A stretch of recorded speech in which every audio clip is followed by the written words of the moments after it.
Vamos começar a meditação da Palavra de Deus neste momento, nesta oportunidade, meditando na Palavra do Senhor. Você acha, ou já parou para meditar, que esse Abraão,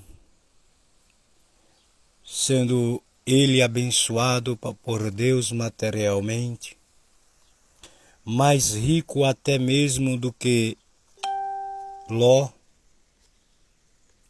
você acha que se ele fosse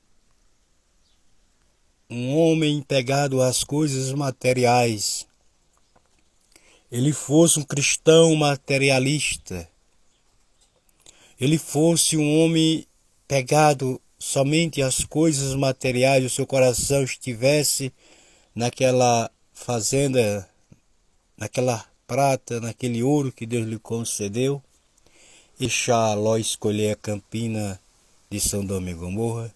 Jamais ele tinha feito isso. Porque o homem, a mulher que é pegada às coisas material, ele não dá prioridade a ninguém. Ele puxa tudo pro barco dele e pro barco dela. E você sabe que é desse jeito. Se você for uma pessoa dessa forma, você vai confirmar com as suas próprias atitudes que é desse jeito, com o seu próprio pensamento.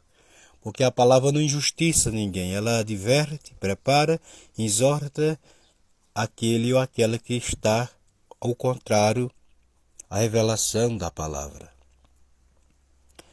Porque veja que Ló viu somente a campina bem regada de Sodoma.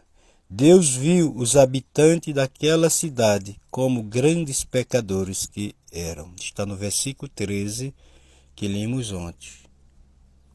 Então a diferença está aí.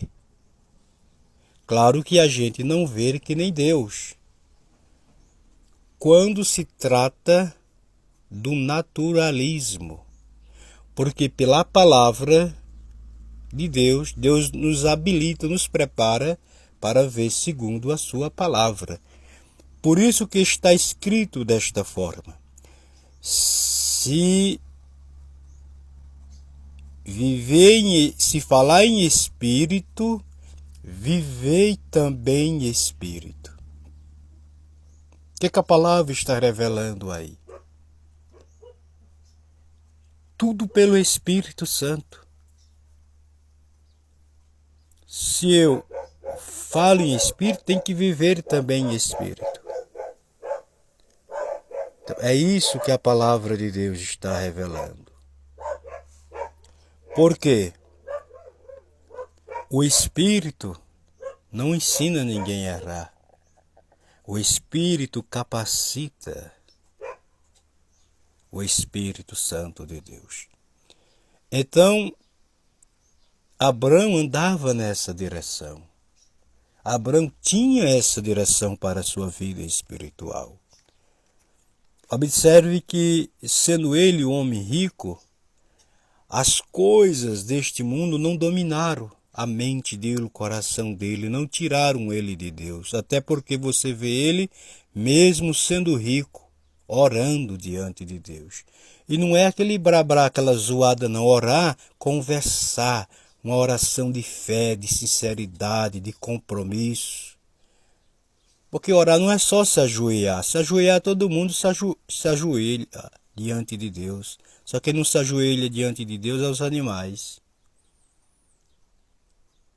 Orar é falar com Deus com sinceridade mediante as nossas atitudes.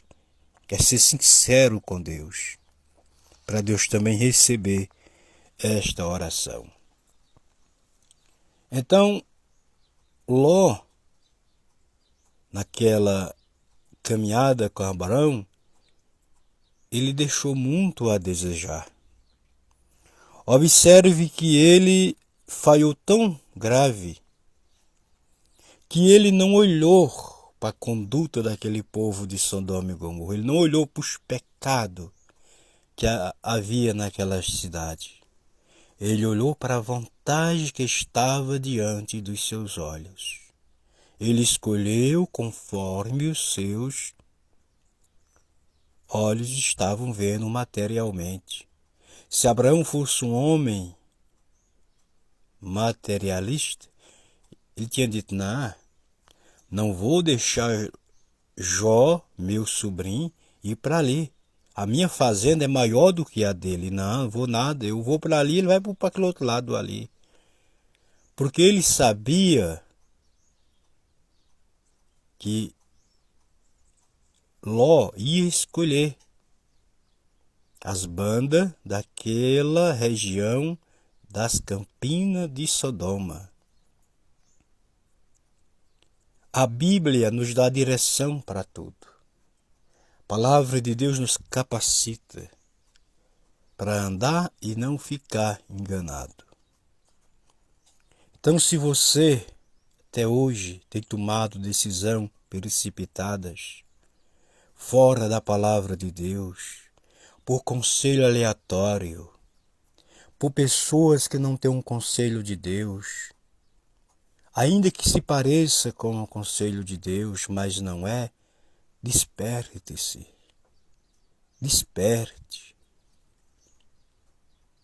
Todos nós podemos orar, independente de onde estivermos, com um coração sincero diante de Deus e pedir a Ele direção para as nossas vidas espirituais, sentimentais, emocionais, conjugais, materiais e neste mundo.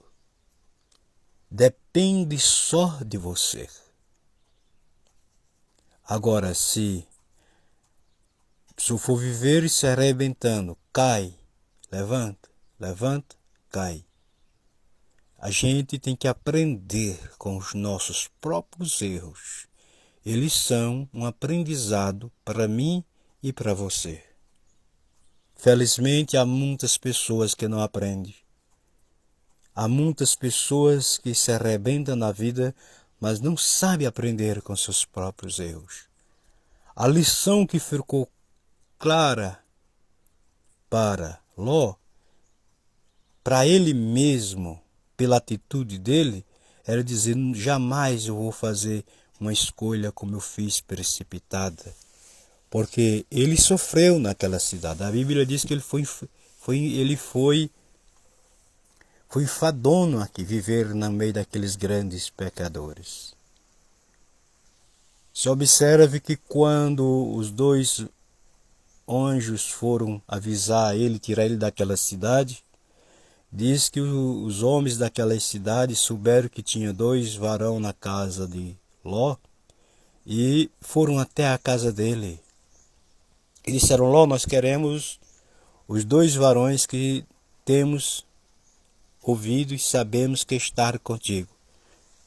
E eles estavam dentro de casa e Ló falando com eles. E eles disseram, nós queremos 2 varões que está dentro, debaixo do teu teto. Eu acho forte para um pai de família, porque está revelado que ele diz, olha, eu tenho 2 filhas que não foi tocada por homem algum. Ou em outras palavras, são puras, são virgens. Tome ela nas vossas mãos, mas deixe os varões em paz. E a palavra diz que eles disseram, não, nós queremos os 2 varões que está debaixo do teto. A definição clara, está revelado que eles queriam fazer sexo com os 2 varões, com os 2 anjos. E Ló, quero dizer, colocou as suas 2 filhas que tinha. Eles rejeitaram. E diz que eles avançaram em sentido de entrar, de invadir a casa de Ló, e Deus tomou eles de uma cegueira, que eles ficaram tateando sem acertar a porta. Deus interveio. Então era esse tipo de pessoa que ele vivia lá naquela cidade. Então, que Deus tenha de misericórdia e venha abrir os nossos olhos espirituais. Até a próxima, em nome de Jesus.